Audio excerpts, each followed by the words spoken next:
আজকের এই বিশ্লেষণে সবাইকে স্বাগত। আজকে আমরা ধর্মীয় ইতিহাসের এমন একটি যাত্রার মানচিত্র তুলে ধরতে যাচ্ছি যা আক্ষরিক অর্থে মানব কল্পনার সীমানাকে সম্পূর্ণ ছাড়িয়ে যায়। আজকের আলোচনার মূল বিষয় রাতের মহাযাত্রা এবং ঊর্ধ্বারোহণ। এটি এমন এক ঘটনা যা মহাজাগতিক অনেক অজানা রহস্যের দরজা খুলে দেয়। ঠিক আছে, চলুন এর গভীরে প্রবেশ করা যাক। কিভাবে পৃথিবীর এক প্রান্ত থেকে অন্য প্রান্তে এবং তারপর সপ্তাকাশ ভেদ করে এমন একটি অবিশ্বাস্য যাত্রা মাত্র এক রাতের সামান্য একটি অংশে সম্পন্ন হতে পারে।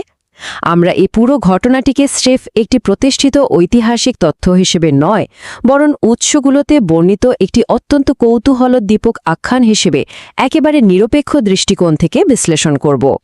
প্রথম অধ্যায়, দ্য ইয়ার অফ সরো বা শোকের বছর। এই মহাজাগতিক যাত্রা শুরু হওয়ার আগে প্রেক্ষাপটটা বোঝা খুব জরুরি। মক্কার সেই দিনগুলো ছিল সীমাহীন কষ্টের। প্রিয় স্ত্রী খাদিজা এবং একমাত্র আশ্রয়দাতা চাচা আবু তালিবের মৃত্যুতে তৈরি হয়েছিল এক বিশাল শূন্যতা। এর সাথে যুক্ত হয়েছিল তায়েফে চরম প্রত্যাখ্যান এবং শারীরিক নির্যাতনের শিকার হওয়ার ঘটনা। বিবরণগুলো বলছে, ঠিক যখন জাগতিক সব আশা প্রায় শেষ, মানব মন চরম হতাশায় নিমজ্জিত, ঠিক সেই অন্ধকারতম মুহূর্তেই এই অভাবনীয় যাত্রার সূচনা ঘটে। রাতের গভীর নিস্তব্ধতা, ঠিক তখন আগমন ঘটে ফেরেশতার জিব্রাইলের, আর তার সাথে ছিল এক অদ্ভুত বাহন, বোরাক। উৎসগুলোতে একে এমন এক দৃষ্টিনন্দন সাদা বাহন হিসাবে বর্ণনা করা হয়েছে যার আকার ঘোড়ার চেয়ে ছোট কিন্তু গাধার চেয়ে বড়। আর এর গতির ব্যাপারটা শুনলে অবাক হতে হয়। দৃষ্টি যত দূর যায় এর এক একটি পদক্ষেপ ঠিক তত দূর গিয়ে পড়ে। মক্কা থেকে বিদ্যুতের বেগে এই অলৌকিক যাত্রার শুরুটা ঠিক এভাবেই হয়েছিল। দ্বিতীয় অধ্যায়, আল আকসার উদ্দেশ্যে যাত্রা। এবার শুরু হলো সমান্তরাল যাত্রা। মক্কা থেকে চোখের পলকে একটি দীর্ঘ পথ পাড়ি দিয়ে জেরুজালেমের এই ঐতিহাসিক স্থানে পৌঁছানোর কথা বলা হয়েছে। সেখানে পৌঁছানোর পর ঘটা ঘটনাটি একটি গভীর প্রতীকী অর্থ বহন করে। বলা হয়, সেখানে পূর্ববর্তী সকল নবী রাসূল যেমন আদম এবং ঈসাকে নিয়ে একটি বিশেষ নামাজের আয়োজন করা হয়।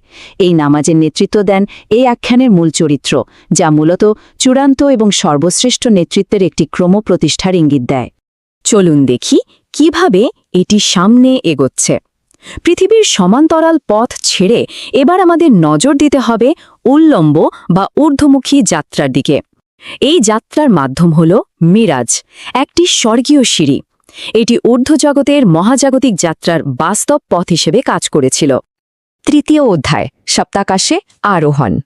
প্রথম আকাশে প্রবেশের পর যে দ্বৈত অনুভূতির মুখোমুখি হতে হয় তার বিবরণ সত্যি চিত্তাকর্ষক। নবী আদম একদিকে তার ডান দিকে তাকিয়ে জান্নাতবাসী সন্তানদের দেখে হাসছেন, আবার বাম দিকে জাহান্নামবাসী সন্তানদের পরিণতি দেখে কাঁদছেন। একটি নিখুঁত তুলনামূলক চিত্র। এই বিবরণটি পিতা হিসেবে আনন্দ ও শোকের এক গভীর মনস্তাত্ত্বিক রূপ তুলে ধরে, যা আমাদের মানব জীবনের চূড়ান্ত পরিণতি নিয়ে ভাবতে বাধ্য করে।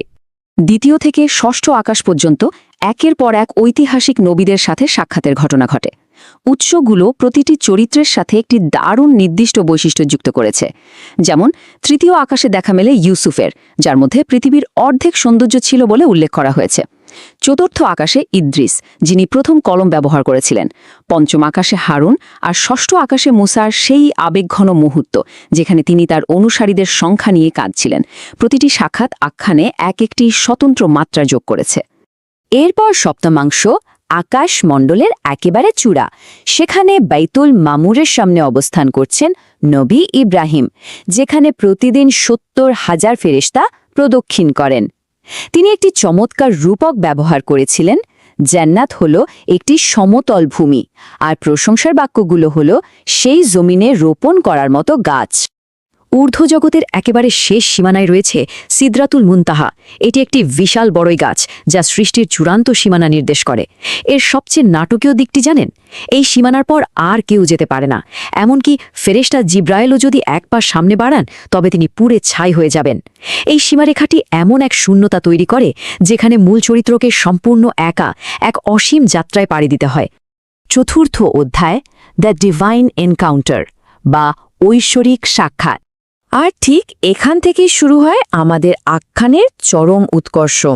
ফেরেশতা এবং নবীদের স্তর পেরিয়ে একেবারে সরাসরি এক ঐশ্বরিক সাক্ষাতের অধ্যায়। এই সাক্ষাতের গভীরতা ছিল অভাবনীয়, কোনো মাধ্যম ছাড়া, কোনো পর্দা ছাড়া, একেবারে সরাসরি একটি কথোপকথন।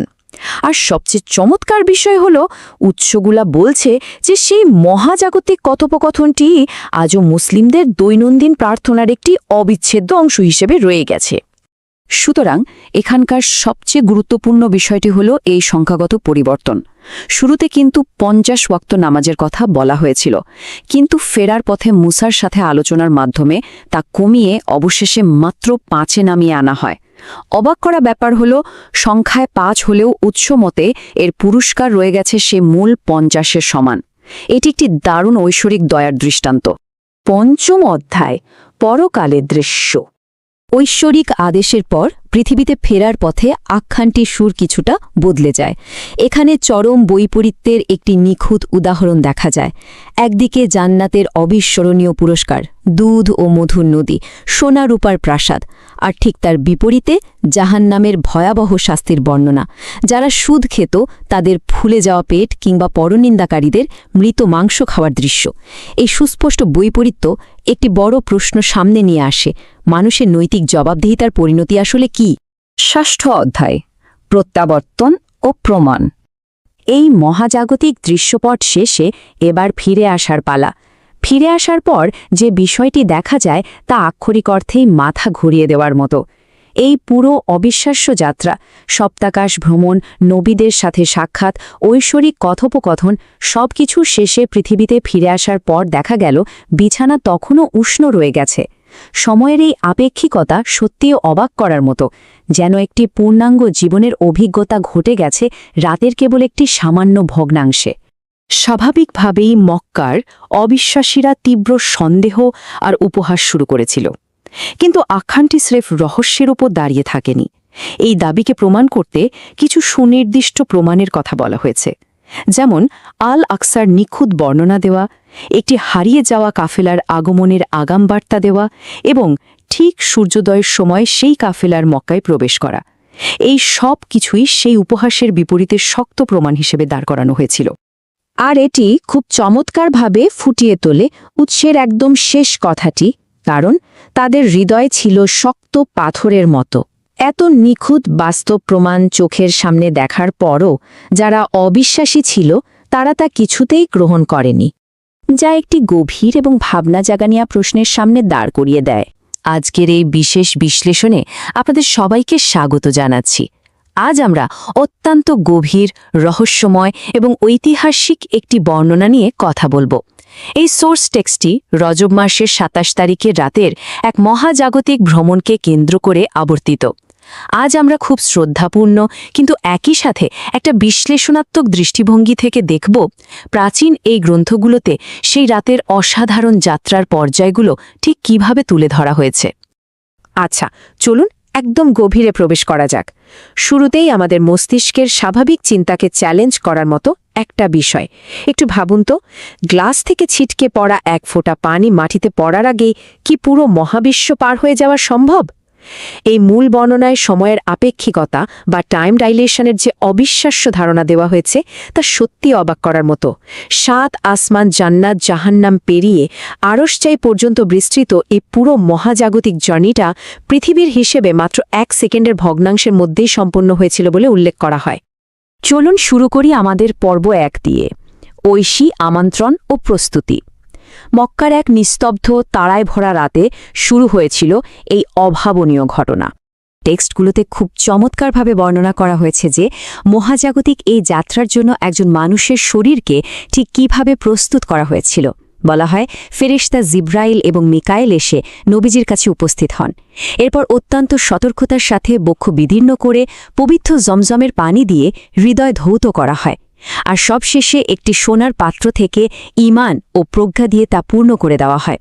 এর মূল কারণটাই ছিল যেন মানব দেহটা মহাকাশের ওই তীব্র গতি আর ঐশী নূরের প্রচণ্ড তেজ অনায়াসে সহ্য করতে পারে। প্রস্তুতি তো শেষ হলো। এরপরই এন্ট্রি নেয় বোরাক নামের এক অভাবনীয় জান্নাতি বাহন। বর্ণনায় পাওয়া যায় এর কাঁধগুলো নাকি মণি মুক্তার মতো জ্বলজ্বল করছিল, আর এর গতির ক্ষিপ্রতা এতটাই তীব্র ছিল যে দৃষ্টির একেবারে শেষ সীমানায় গিয়ে পড়ত এর এক একটি কদম। এই বোরাকের অকল্পনীয় গতি কিন্তু চোখের পলকে মক্কার ধুলোবালি ছাড়িয়ে নবীজিকে জেরুজালেমের আল আকসায় পৌঁছে দিয়েছিল।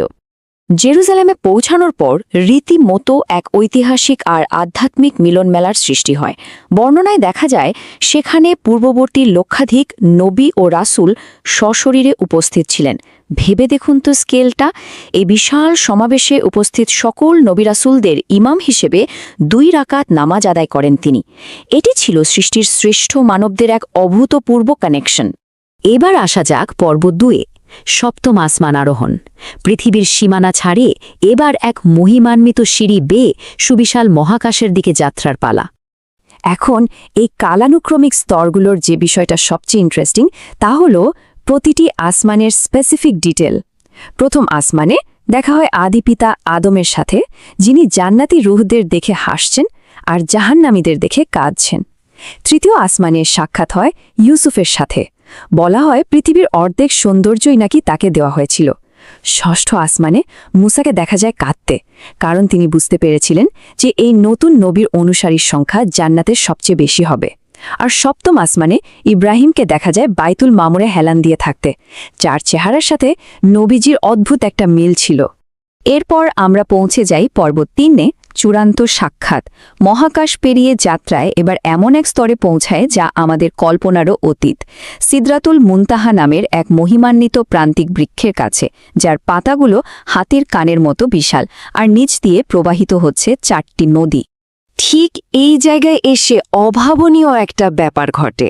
ঐশী বর্ণনায় জানা যায় খোদ সর্বশ্রেষ্ঠ ফেরেশতা জিবরাইলও এখানে এসে থমকে দাঁড়াতে বাধ্য হন। রীতিমতো এক ভীতিজড়িত কণ্ঠে তিনি জানান যে, আমি যদি আর এক চুল পরিমাণও সামনে অগ্রসর হয়ে, তবে আমার 600 নূরের ডানা জ্বলে ছাই হয়ে যাবে। জিবরাইলকে সেখানেই পেছনে রেখে 70,000 নূরের পর্দা ভেদ করে রফরফ নামক এক সবুজ গদিতে চড়ে নবীজিকে একাই পাড়ি দিতে হয় এই একদম শেষ সীমানা। এরপর আসি সেই মাহেন্দ্রক্ষণ, চরম পরম এক মুহূর্ত। এই চূড়ান্ত স্তরে গিয়ে চূড়ান্ত বিনয় ও আদবের সাথে নবীজি স্রষ্টার সামনে নিজের নিবেদন পেশ করেন, যা আমরা আত্মাহিয়াতু নামে জানি। তিনি বলেন তার সমস্ত মৌখিক, শারীরিক এবং আর্থিক ইবাদত কেবল মহান আল্লাহর জন্যই নিবেদিত। এটি ছিল আক্ষরিক অর্থেই পরম আত্মসমর্পণের এক অবিশ্বাস্য উদাহরণ। এই নিবেদনের জবাবে মহান আল্লাহ ঐশী শান্তি বর্ষণ করেন। কিন্তু এখানে সবচেয়ে চমকপ্রদ ব্যাপারটি হল নবীজির নিঃস্বার্থ স্বভাব। এই পরম আনন্দের মুহূর্তেও তিনি একা শান্তি গ্রহণ করেননি। তিনি স্রষ্টার উদ্দেশ্যে বলেন, এই শান্তি যেন শুধু তার উপর নয়, বরং সমস্ত নেককার বান্দাদের উপরও বর্ষিত হয়। এটি নিজের অনুসারীদের প্রতি মমতার কি এক অসাধারণ দৃষ্টান্ত, তাই না? তাহলে এখানকার সবচেয়ে ক্রুশিয়াল পয়েন্টটা হলো এই সংখ্যাটি 5। স্রষ্টার কাছ থেকে প্রথমে দিনে ও রাতে 50 ওয়াক্ত নামাজের নির্দেশ দেওয়া হয়েছিল, কিন্তু ফিরে আসার পথে মূসার অভিজ্ঞতাপূর্ণ উপদেশের কারণে তিনি বারবার ফিরে গিয়ে প্রার্থনা করেন। অবশেষে সেই 50 ওয়াক্ত নামাজ কমিয়ে মাত্র 5 ওয়াক্তে নির্ধারণ করা হয়। তবে টেক্সটে স্পষ্টভাবে বলা হয়েছে এই 5 ওয়াক্ত নামাজ নিষ্ঠার সাথে আদায় করলেই তা পুরো 50 ওয়াক্তের সমান সোয়াব বহন করবে। এরপর আমাদের আলোচনার চতুর্থ পর্ব, অনন্তকালের দৃশ্যপট। মানবজাতির ভবিষ্যতের সতর্কবার্তার হিসেবে চিরস্থায়ী জগতের কিছু বাস্তব রূপ তুলে ধরা হয় এই পর্যায়ে। এখানে চিরস্থায়ী জগতের 2 বিপরীতমুখী বাস্তবতার একেবারে সরাসরি তুলনাটা একটু লক্ষ্য করুন। একদিকে জান্নাতের বর্ণনায় রয়েছে পরম প্রশান্তি, দুধের চেয়ে সাদা আর মধুর চেয়ে মিষ্টি নহরে কাউসার, মণি মুক্তার তাঁবু আর কস্তুরীর সুগন্ধি মাটি। অন্যদিকে জাহান্নামের বর্ণনায় রয়েছে শিউরে ওঠার মতো শাস্তি। সেখানে গীবতকারীরা তামার ধারালো নখ দিয়ে নিজেদের মাংস ছিঁড়ছে আর সুদখোরদের পেট ফুলে আছে, যা বিষধর সাপে পূর্ণ। এই ভয়ঙ্কর বৈপরীত্য মূল বর্ণনার এক অত্যন্ত তাৎপর্যপূর্ণ অংশ। সবশেষে পর্ব ৫ তাৎক্ষণিক প্রত্যাবর্তন মহাকাব্যিক এই যাত্রার শেষে পৃথিবীতে ফিরে আসার সেই মুহূর্ত। এই ঘটনাটি আমাদের সেই প্রথম আশ্চর্যের দিকেই ফিরিয়ে নিয়ে যায়। এত বিশাল একটা জার্নি, ৭ আসমান, জান্নাত, জাহান্নাম পেরিয়ে স্রষ্টার সাথে সাক্ষাৎ, সব কিছু শেষ করে জেরুজালেম হয়ে যখন তিনি মক্কায় ফিরে এলেন, দেখা গেল অজুর পাত্র থেকে তখনও পানি গড়িয়ে শেষ হয়নি। বিছানা থেকে ওঠার সময় যে উষ্ণতা ছিল তা তখনও মিলিয়ে যায়নি। পুরো মহাবিশ্ব চক্কর দিয়ে আসার এই বিশাল ঘটনাটা ঘটেছিল আক্ষরিক অর্থেই চোখের এক পলকে।